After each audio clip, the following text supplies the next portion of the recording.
فاكرين لما قلت لكم ان في جمبري بينظف البحر زي عامل النظافه بالظبط؟ ايوه، جمبري القمام. ماشي يا سيدي، خلاص النهارده جمبري تاني.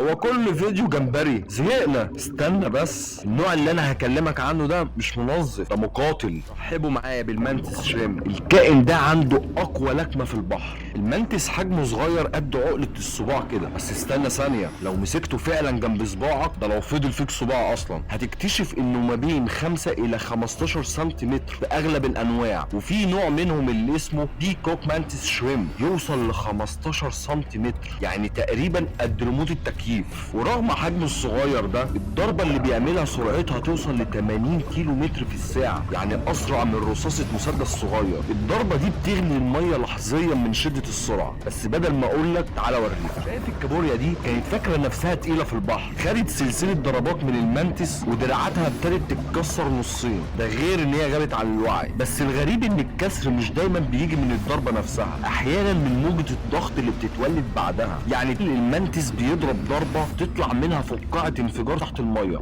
الفقاعه دي لما تنهار تطلع حراره وضغط يكسر اي حاجه حواليها. يعني مش بس بيقتلك، ده بيعمل ريبلاي للوجع. طب هو ازاي بيعمل كده اصلا؟